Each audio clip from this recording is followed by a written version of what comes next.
Red Dead Redemption 2 is an incredible game, but of course it still has its faults. And the big one for me is that it never fully commits to being an immersive sim. The hunting is incredibly in-depth, you have a camp you need to provide for, and the wilderness is vast and unforgiving. The foundation is all there, and yet there's rarely any incentive to interact with it. On my very first playthrough, I ignored all this stuff and purely focused on missions. I played it like a linear story game, and it worked just fine. I had an abundance of weapons and ammo, the enemies were never too much of a challenge, and I had enough money to start my own mango farm in Tahiti. My second playthrough is when I took things slow and interacted with the side content, and it made me enjoy the game way more. But there was still a feeling in the back of my mind that I knew I didn't need to be doing this, and that the immersive sim stuff could have just been taken further. And so, I've listed a number of survival and immersion mods that make Red Dead even slower and in-depth. We'll start off with an easy one. Basic Needs Final Cut. It adds all the typical survival mechanics you'd expect, like thirst, hunger, and exhaustion meters. But this mod takes things even further, with ways to wash yourself, a new canteen to fill up water sources, penalties for carrying too much, and even a meter for urination. Yeah, it's very in-depth.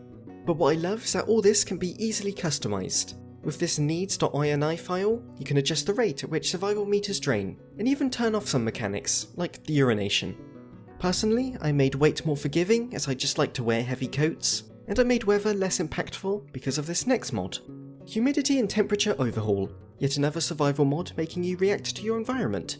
Simply put, in cold environments you'll need to wear warm clothing, and in hot environments you'll need to keep yourself cool.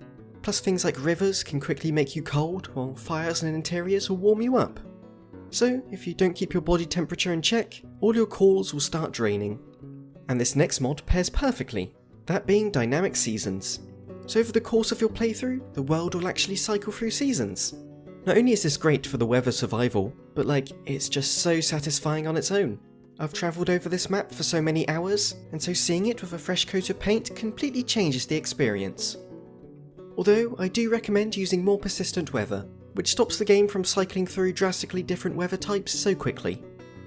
Anyway, now that the world is dynamically changing, you may just want to sit back, relax and take it all in. And with the Zen mod you can do just that, as it adds more prompts around the map for idle animations. So you can sit on more chairs and benches, play musical instruments, lean against a wall as you clean your gun, and much more. To many people this will sound like the most boring and tedious mod ever, but some of us just want to roleplay the life of a western cowboy. Is that too much to ask? Plus with the Seats mod added on top, you can find even more locations to sit at and have it restore your cores as you relax. But perhaps you don't like being lazy, so that's where these next two mods come in.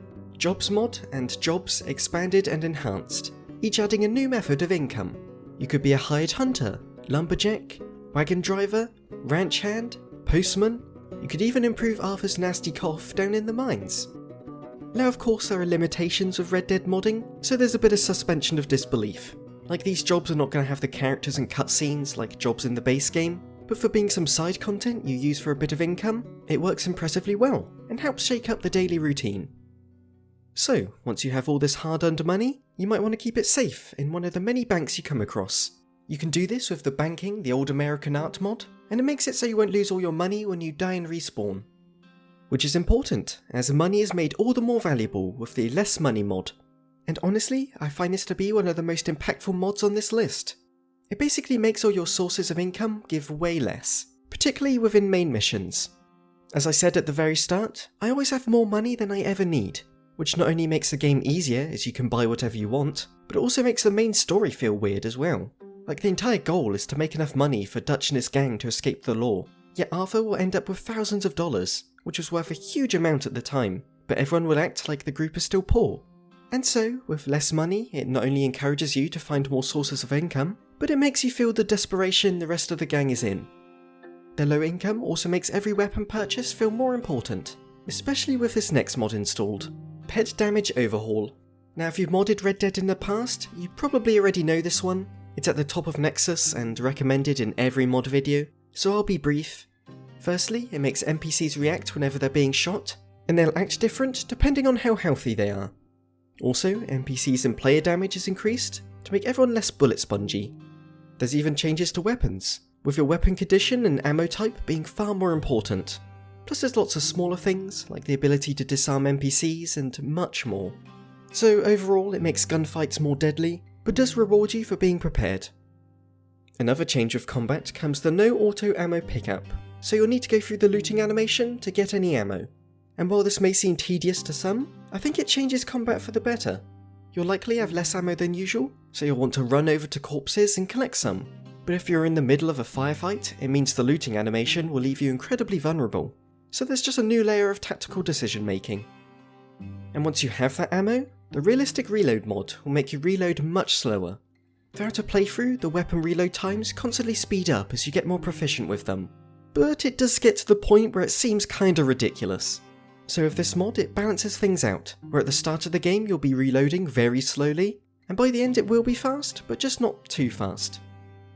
Now we move on to hunting, where hunting grounds adds more variation to animal sizes, so they're not all the same. And hunting in a single area will deplete the animal population, so you're forced to move around more while their numbers recover.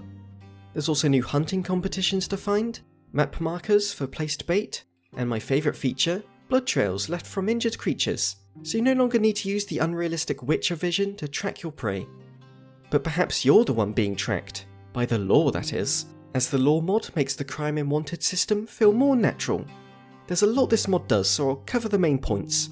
Law enforcement dispatch time relies greatly on your distance from towns, and small crimes in the wilderness are straight up ignored. But if the law does find you, you better be prepared because they're bringing hunting dogs. More lawmen can hunt you in Saint-Denis, or St. Denis if you're uncultured, but there'll be less lawmen in the small towns. And in general, you'll receive less punishments for mundane crimes. It's a mod with a Nexus page that's worth reading if you're interested in the details. Okay, so for this next part of the video, I'm going to go through 6 large overhaul mods. And they're great, but the reason I'm bundling them separately is because they overlap with many mods I've already mentioned, or they have quite a few conflicts, so it's up to you which ones you want to use. First is RDR2 Enhanced Edition, which reduces ammo limits, slows reload speed, increases weapon degradation, makes crafted items more useful, and changes food to focus almost entirely on health restoration. Next there's the Injuries Overhaul, adding hand injuries which affect your aim, leg injuries which affect your movement, head injuries which affect your deadeye, and general wounds which deplete your health. Then this group of mods are all by the same author. Realistic Loadouts swap out NPC weapons for ones more suited to the time period, and tweaks their overall accuracy. Realistic Economy Rebalance ups the price for many items, but also makes you more money from hunting. Realistic Hunting Rebalance changes the loot you find on animals, while allowing more weapons to make a successful clean kill without ruining the pout. Although you gotta be cautious, as some animals will be more perceptive. And finally, Realistic Weapon Rebalance, which tweaks weapon damage and accuracy to be more in line with their real-life counterparts, plus reloading is made much slower in general. So there we are. With these mods you can make Red Dead Redemption 2 into a true immersive sim. Now if you want to download them all, do be aware of conflicts, as they often overlap with things like tweaked weapon damage and such. And remember, at the end of the day, it is still a video game. So while you may want all these survival mods paired with increased damage and new injuries, you'll still have to face missions where unrealistic amounts of enemies will attack you at once. So maybe don't make things too harsh on yourself. Still, I hope this has been helpful, and feel free to list any other survival mods down in the comments. Oh, and I gotta add this at the end because I think I found the most depressing mod available. The Looking Healthy Arthur mod, made for those who want Arthur to always look healthy and live in denial. Thank you for watching. If you enjoyed the video, I'd really appreciate it if you gave it a like as it helps the channel grow.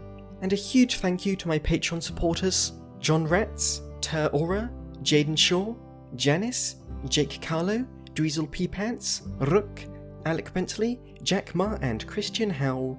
I've been spending a lot of time on this channel, and YouTube doesn't pay me much, and so any contribution, big or small, really helps, and I appreciate it so much.